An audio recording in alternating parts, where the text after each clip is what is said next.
Bueno, en estos momentos vamos a hablar del tema, seguir con el módulo 1, la sección 9. El tema es Introducción a la delimitación de cuencas.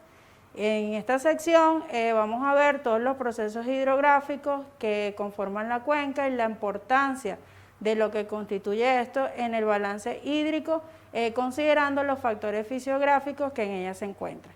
En esta sección va a estar acompañando el ingeniero José Gregorio Sotolano, que vamos a ir desarrollando de forma puntual todos los aspectos y todos los cálculos necesarios para la delimitación y los cálculos de balance hídrico que son importantes para conocer todos los procesos hídricos que conforman la cuenca. Para ello es importante, entre las características, tener presentes las características fisiográficas que presenta la cuenca.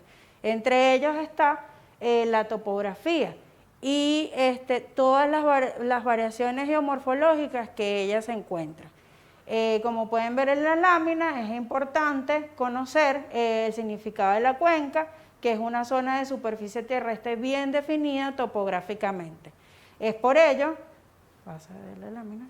que es importante conocer el estudio topográfico, el uso del suelo, la permeabilidad que presenta la litología que se encuentra en la cuenca y el sistema de la red de drenaje, como es la distribución del drenaje en la misma.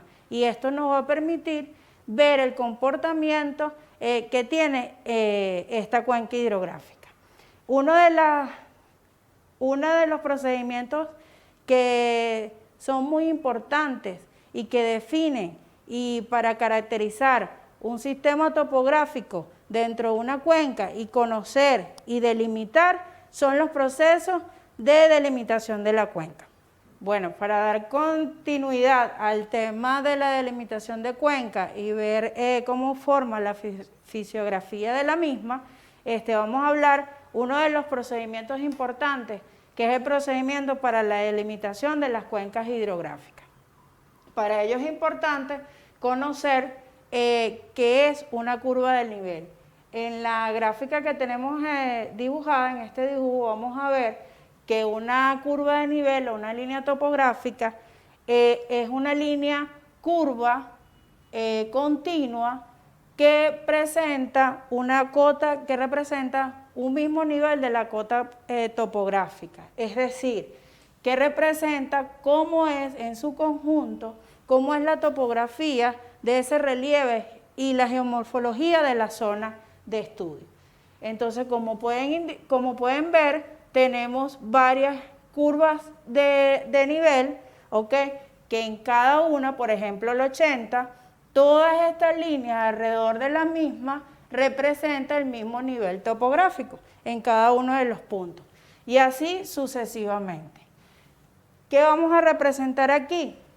Vamos a representar lo que significa para el procedimiento de delimitación importante ver lo que es el escurrimiento superficial o el sistema de drenaje. En este ejemplo, antes de ver los diferentes procesos, vamos a recordar que es una curva cuando es cóncava y cuando es convexa. Tenemos la curva, este lado es el cóncavo y este es el lado del convexo. Eso es importante porque nos puede indicar cuándo nosotros vamos a tener una vaguada topográfica o cuándo vamos a tener la divisoria de agua o el parte de agua de la cuenca.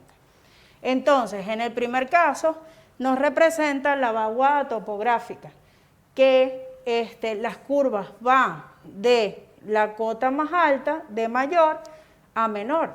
Entonces, vamos a identificar la red de drenaje. Como la curva va de mayor, la línea mayor va de 80 a 50, el sistema topográfico, el red de drenaje va en esta dirección. ¿Ok? Va de la cota más alta a la cota más baja.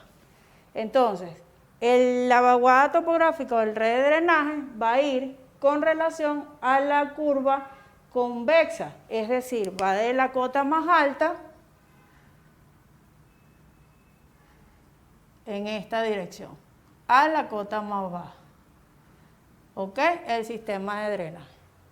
Y todo el sistema de drenaje al llover va a ir en esta dirección, ¿ok?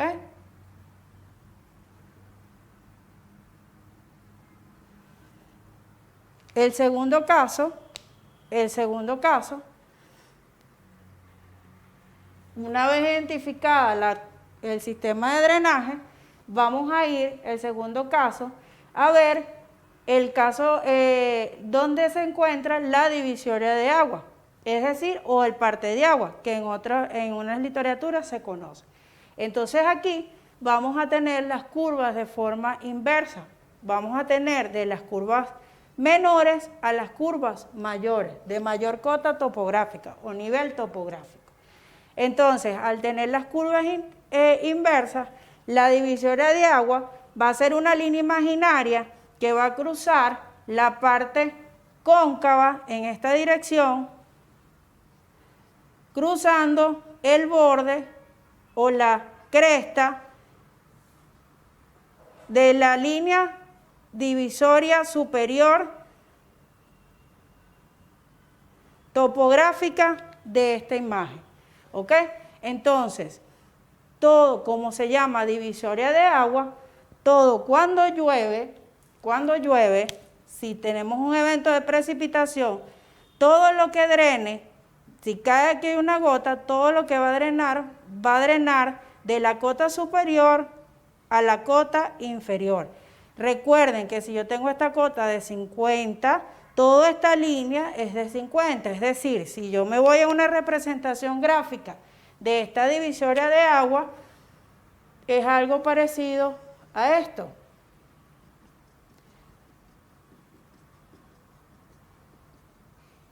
¿Ok? Una geomorfología o un terreno de forma de una montaña y la divisoria de agua, que es la línea imaginaria que estamos dibujando aquí, se encuentra en el punto más alto y cual llover, todo el sistema de drenaje va a ir uno va a drenar en esta dirección y el otro va a drenar en la otra dirección. Es lo que estamos viendo en la distribución de las curvas topográficas. ¿Ok? Entonces, ¿qué significa la línea divisoria del agua? La que me parte el agua o la precipitación, me la divide en dos, siguiendo el punto más alto de la cresta de una montaña o de un cerro o un punto más alto dentro de una cuenca. Okay. Para ver los dos ejemplos, en uno en conjunto, si tenemos el ejemplo siguiente, tenemos un sistema topográfico o un sistema de curvas topográficos en general, donde vamos a combinar los dos eventos. Entonces, ¿qué es lo primero que debemos hacer? Repasando lo anterior, identificar los valores de las curvas de nivel y vemos cuál es la curva del nivel más alto hasta el nivel más bajo. Como pueden ver, en esta representación de las curvas va de 110, 100, 90, 80, 70, 60 y 50. Va de mayor a menor. Haciendo una representación espacial, la dirección de la pendiente va en esta dirección. Es decir, esta es la zona más alta y esta es la zona más baja. ¿Ok? Entonces, en función a eso, lo primero que tenemos que identificar cuáles son las zonas convexas y cuáles son las zonas cóncavas. Identificar, si recuerdan, para la identificación de una cuenca, todo va a drenar hacia un punto específico donde va a ser el caudal principal o el punto de salida de la cuenca. Entonces vamos a marcar, identificar el punto de salida en esta zona. ¿Ok?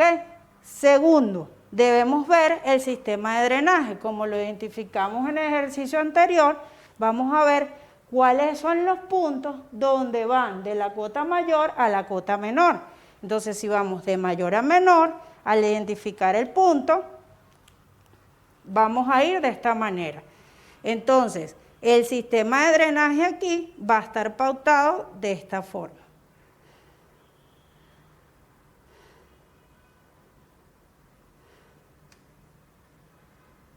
¿ok? En esta dirección.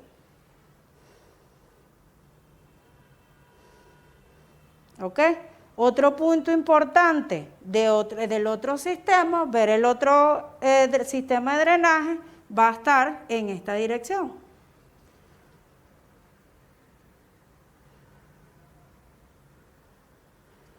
¿Ok? Entonces, en este ejercicio tenemos dos sistemas de drenaje principales o que surte o drenaje principal que va al punto 0 de la división del dren principal de la cuenca. Posteriormente, una vez identificado cuál es el drenaje principal, vamos a ver el segundo punto, que es cuáles son las divisoras de agua o las partes de agua que representan la cuenca. Siguiendo el ejercicio anterior, vamos de la cota mayor a la cota menor o de la cota menor a la cota mayor. Entonces, ¿cuál es la identificación? La hacemos de la cota menor a la cota mayor. Entonces, el parte de agua de este lado de la cuenca, siguiendo el valor convexo o cóncavo, perdón, de la cuenca, lo vamos a hacer de la siguiente manera, partiendo del punto en común que emerge o que cruza todo el sistema de drenaje y todo el punto inicial para la delimitación de la cuenca. Entonces vamos a dibujarlo de esta manera.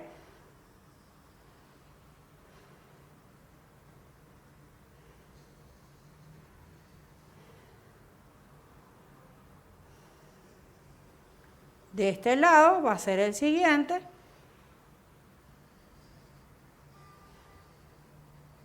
¿Ok? Entonces, como pueden ver, siguiendo las especificaciones que les di en los puntos anteriores, vamos a poder delimitar de forma continua el área y delimitar esta pequeña microcuenca. Bueno, continuando con la clase que comenzó la profesora María Fernanda, ahora vamos a determinar otra de las características morfológicas de una cuenca. Ya sabemos delimitar, ahora nos toca calcular el área, el perímetro y el orden de cauce de nuestra cuenca. Aquí puse en una hoja, hice más o menos la cuenca que dibujó la profesora María Fernanda, y esta cuenca es la que vamos a transmitir en la pizarra. Lo primero que tenemos que saber es que existen varios métodos clásicos y métodos hoy en día modernos para calcular el área. Uno de los métodos clásicos que se utiliza es el método cuadriculado. Hay otros métodos que les mostramos en la presentación, que son por lo menos los métodos geométricos. Entonces los dejo en la presentación para que ustedes lo revisen, y si tienen alguna duda, bueno, nos pueden consultar o buscar por internet. En el caso del método cuadriculado, lo que se estipula siempre es utilizar o una hoja cuadriculada o una hoja milimétrica, puede ser transparente o puede ser blanca, como ustedes quieran, y en esa hoja vamos a tratar de dibujar la delimitación de nuestra cuenca. Aquí más o menos ya la tengo trazada, lo que voy a terminar de unir los puntos.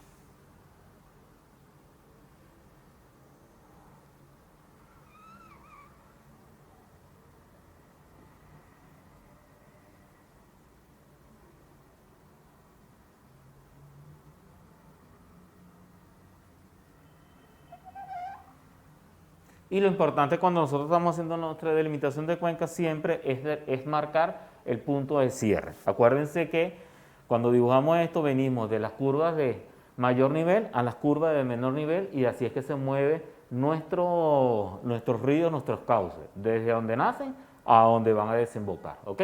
Entonces este punto de cierre siempre lo debemos marcar con una X. En ese punto es el punto de estudio. Generalmente ahí vamos a construir un acueducto, un embalse o cualquier sistema, un sistema de riego, un sistema de generación de energía eléctrica, y necesitamos saber todo lo que tenemos agua arriba de ese espacio. ¿Ok? Pero si cerramos la cuenca aquí o la podemos cerrar más abajo o más arriba, ese es el área de la cuenca que a nosotros nos interesa para hacer nuestro estudio. El método cuadriculado lo que consiste es, una vez que ya tengamos dibujada nuestra divisoria, es empezar a trabajar con la cuadrícula que tenemos. Y la cuadrícula, como su nombre lo dice, está formado por cuadrados. Tomemos el caso de nosotros, de que estamos utilizando cualquier cuadrado. Por lo menos utilicemos este cuadrado que está aquí y lo vamos a llevar aquí abajito. Este cuadrado, con una regla, vamos a medir cuánto mide cada lado. Aquí me dice que la regla son 5 centímetros, es decir, tenemos un cuadrado de 5 centímetros por 5 centímetros. El área de un cuadrado es igual a lado por lado, ¿verdad?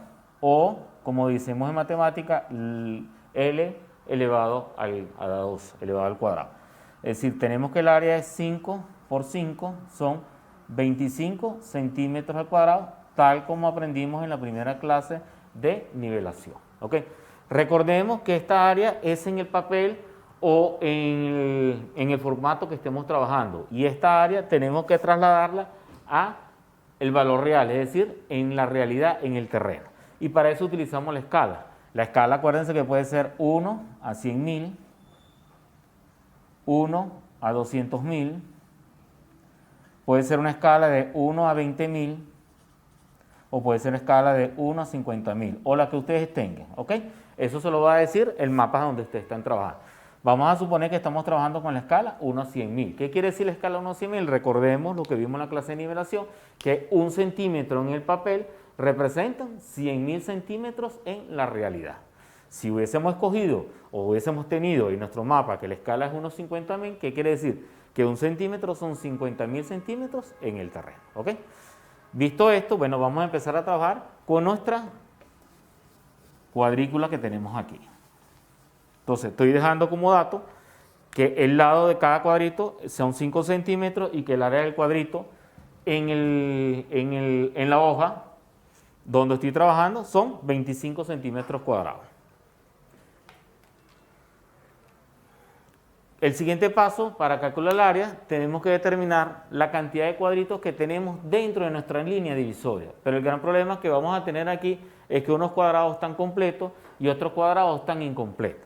Entonces, lo que yo siempre recomiendo es empecemos a contabilizar cuáles son los cuadrados completos que tenemos dentro de nuestra divisoria.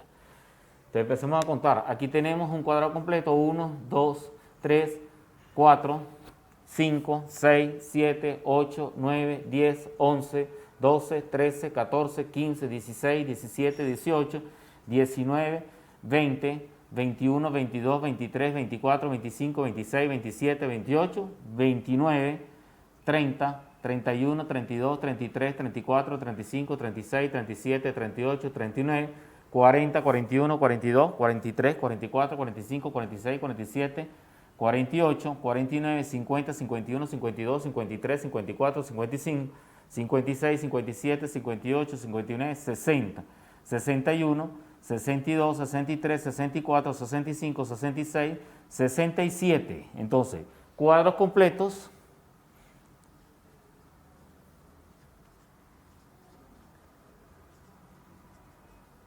tenemos que son 67.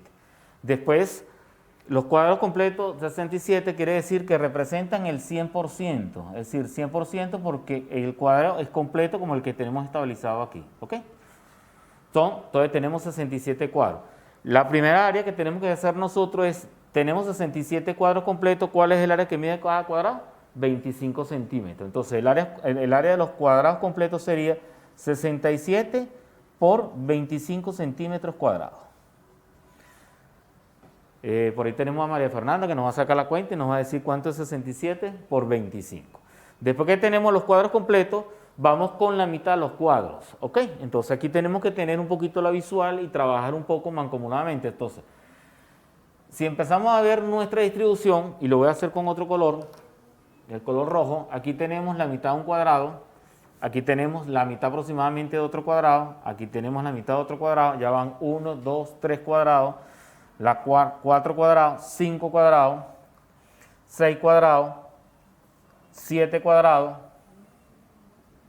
8 cuadrados, 9 cuadrados y 10 cuadrados. Entonces, tengo cuadros que representan el 50%. Y para sacar su área sería, volvemos a contar, 1, 2, 3, 4, 5, 6, 7, 8, 9, 10. Son 10 cuadrados por el 25%. Por la mitad del cuadrado, que es 0,50. Después, el otro término que vamos a trabajar, ya tenemos cuadro completo, el 50% de los cuadrados, ahora vamos a trabajar en cuadros que tengamos únicamente la cuarta parte, es decir, el 25%. Lo voy a pintar en color negro. Entonces aquí tenemos un cuadro que tiene 25%, otro cuadro que tiene 25%, otro cuadro que tiene 25%, otro cuadro que tiene 25%, otro cuadro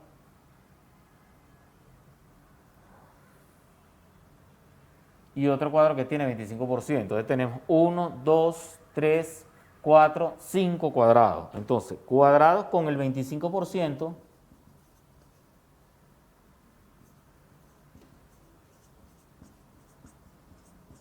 habíamos hablado que tenemos 4 cuadrados por el área que son 25 centímetros cuadrados y representan el 25%. Hay unas líneas que me quedaron difusas que son estas que están aquí.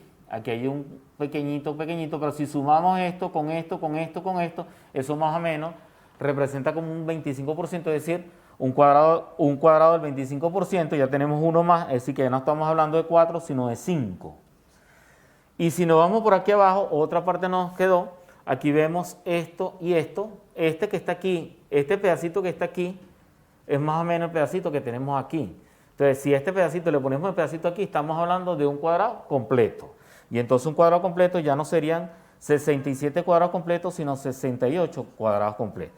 Y así sucesivamente hasta que nosotros, toda el área interna de nuestra divisoria, la hayamos marcado en cuadros, o de 100%, o del 50%, o del 25%. ¿Ok? Entonces, ¿qué es lo que el siguiente paso es? Los cuadros del 100%, es decir, 1 por 68 por 25 centímetros cuadrados, ¿cuánto es, María Fernanda? 1700 centímetros cuadrados. Los cuadrados que me representan el 50%, es decir, 0,5, son 10 por 25. ¿Cuánto nos da eso, María Fernanda? 125 centímetros al cuadrado. Y por último tenemos los cuadros del 25% que son 0,25 por 5 por 25. 31,25 centímetros al cuadrado. Entonces, si hacemos la sumatoria de esos cuadrados, tendremos el área total de nuestra divisoria, pero a nivel del papel, ¿ok? Es decir, sumamos 1700 más 125 más 31,25, ¿cuánto nos da eso, María Fernanda? 1856,25, ¿no? Entonces, la sumatoria de mis cuadrados me dio 1856,25 centímetros cuadrados. Este valor que está aquí, tenemos que tener cuidado, porque este valor que obtuvimos es el valor representativo de nuestro papel, donde estamos trabajando. Esta área tenemos que convertirla a la realidad, es decir, al terreno. Para eso tenemos que utilizar la escala, y habíamos dicho, cuando empecé la presentación, varios tipos de escala, y que la escala que vamos a utilizar era 1 a 100.000. Es decir, ¿qué quiere decir la escala 1 a 100.000? Es decir, que un centímetro en mi papel representan 100.000 centímetros en la realidad, ¿verdad? Si tengo eso, entonces con estas mediciones tengo que convertir primero el área de cada cuadrito de esto, que son 5 centímetros en el terreno. ¿Cuántos centímetros son en la realidad? ¿Cuántos centímetros son en la realidad?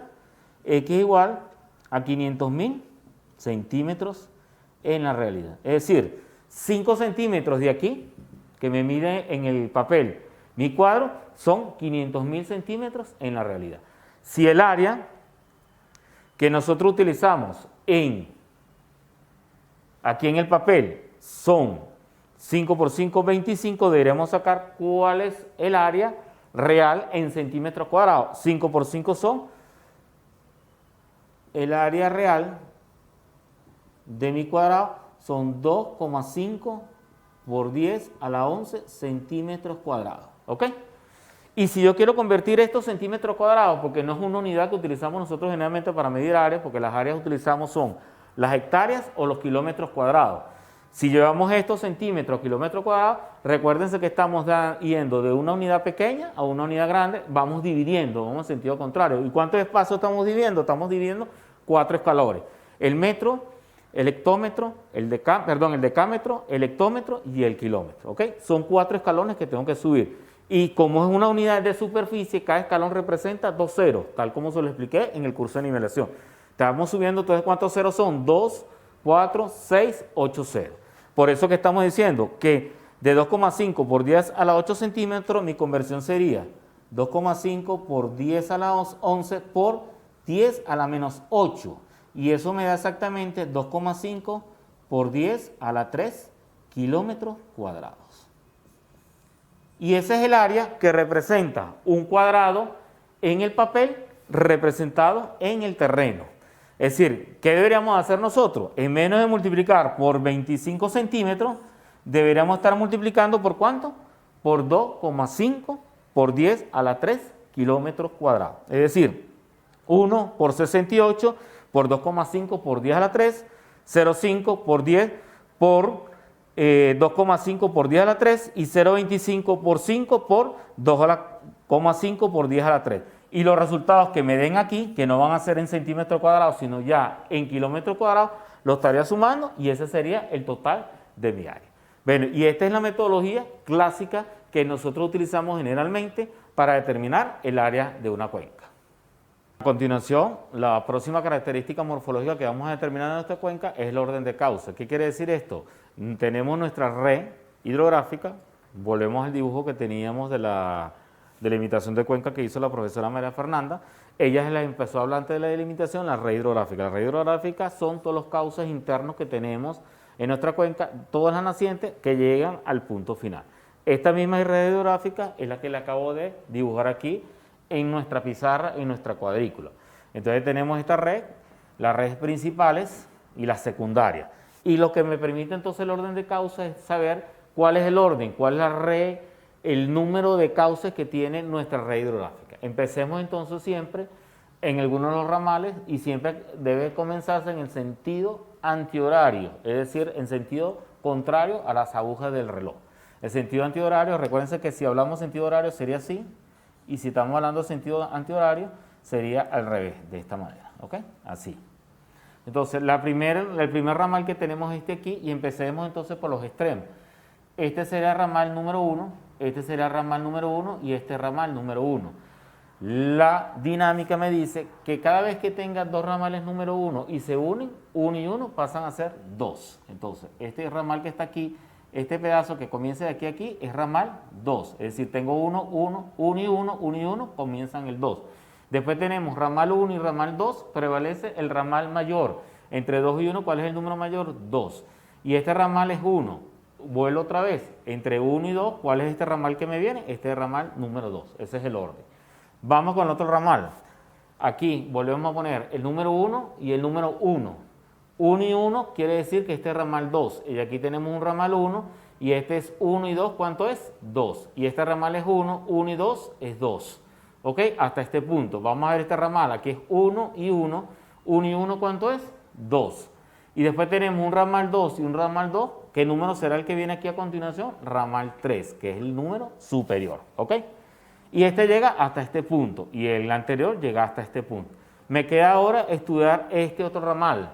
Tenemos orden 1, 1 y 1 es 2. Orden 1 y orden 1, 1 y 1 es 2. 2 y 2 pasa a ser ¿qué?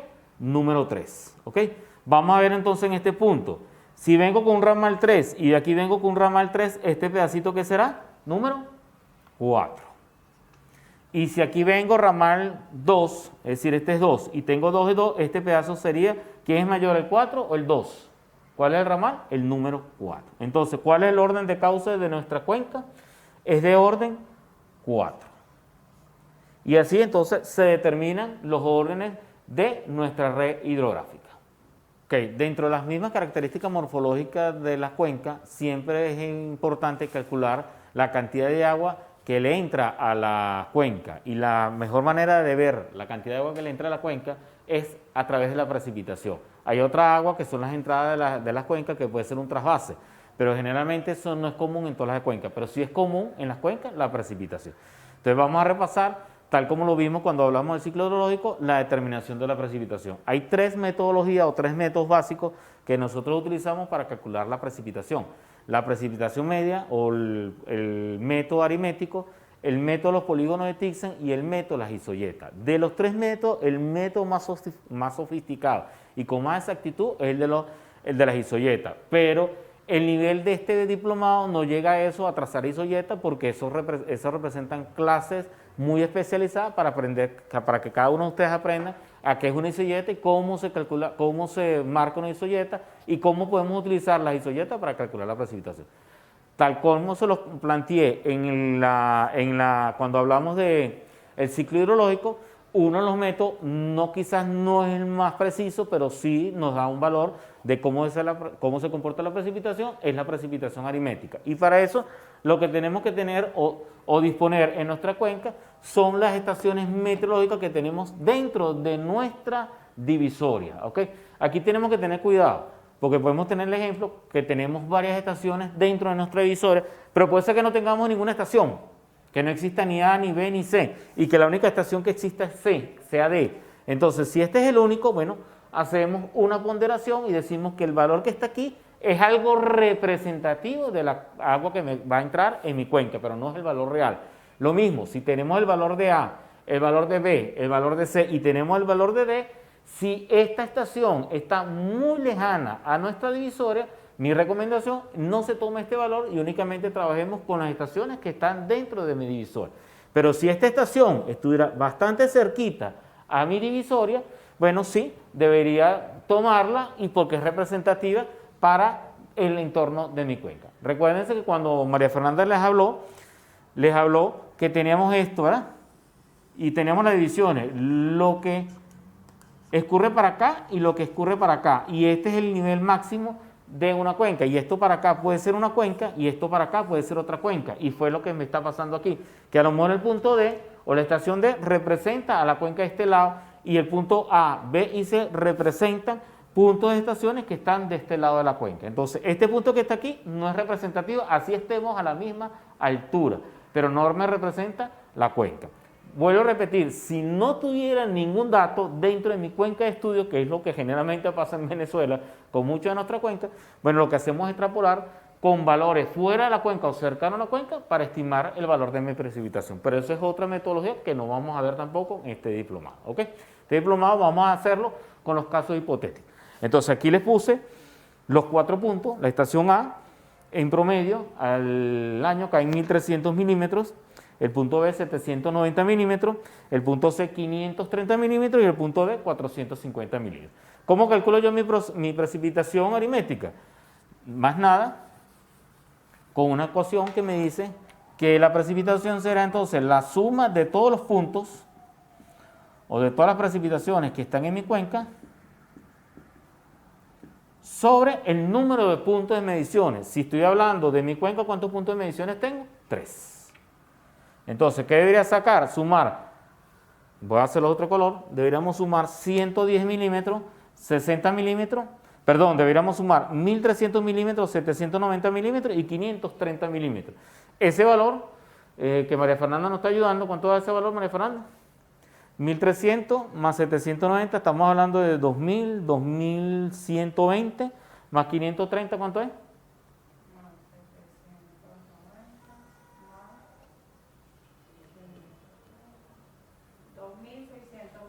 2.620. ¿Entre cuántos puntos estamos hablando? 1, 2, 3. Entonces, 2.620 entre 3, ¿qué valor estamos obteniendo?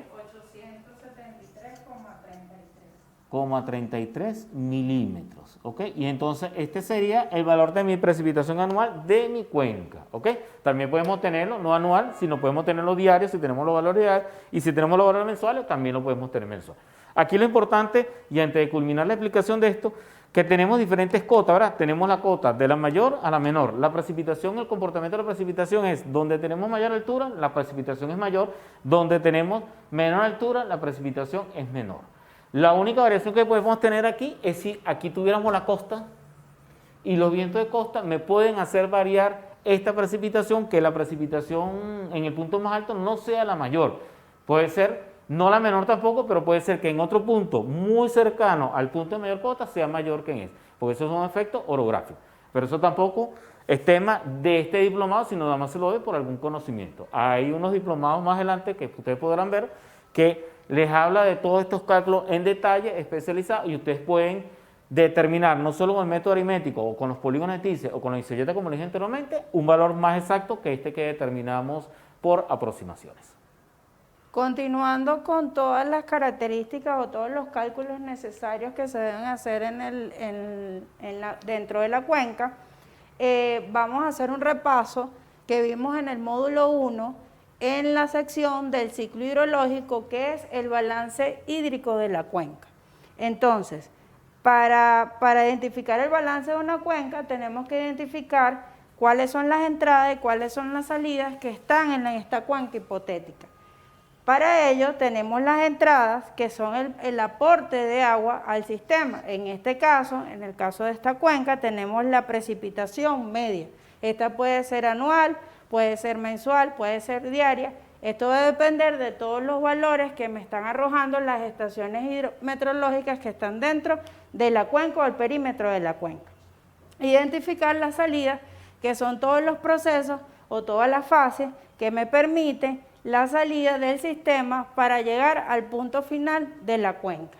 ¿Ok? Entonces la salida en esta cuenca hipotética tenemos que considerar los procesos como infiltración, escurrimiento, que es todas las pérdidas que vamos a tener a lo largo de todo el cauce, de todo el sistema de drenaje hasta llegar al punto final, la evaporación, que ocurre como cualquier proceso dentro del ciclo hidrológico, y la transpiración, que es esos procesos que ocurren en las plantas, como ustedes pudieron haber aprendido en el ciclo hidrológico, que se genera pérdida de agua por humedad de desprendimiento. Entonces, para recordar el valor de evaporación más la transpiración, obtenemos el valor de evapotranspiración media de la cuenca. Entonces, siguiendo ya identificado cuáles son los valores de entrada y cuáles son las salidas de la cuenca, podemos determinar la ecuación general del balance de la misma. Entonces, el balance de la cuenca va a ser igual a las entradas, que es la precipitación media, puede ser anual, mensual, como les indicaba anteriormente, diario, menos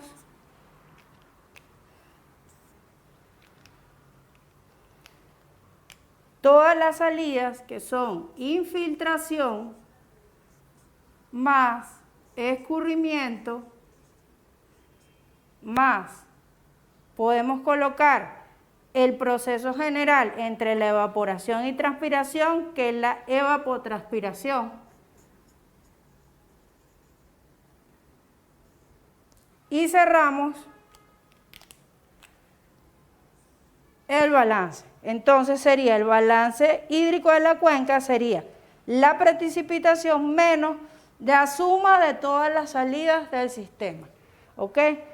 Podemos tener dos casos. Si el valor del balance hídrico de la cuenca es positivo, me indica que en la precipitación voy a tener más aporte de los valores de la entrada, en este caso precipitación, que en los procesos de salida dentro de la cuenca. Y si el valor es negativo, indica que los procesos de salida en el sistema de la cuenca son mucho mayores que el proceso de precipitación. Y esto nos puede indicar, y esto nos ratifica la importancia de conocer este balance para ejecutar todos los proyectos y todos los desarrollos que nosotros queramos hacer como fuente de captación para proyectos como embalse, sistema de riego, y ver su comportamiento anual, mensual, que sirvan como fuente de captación para cualquier proyecto o desarrollo que nosotros queramos realizar.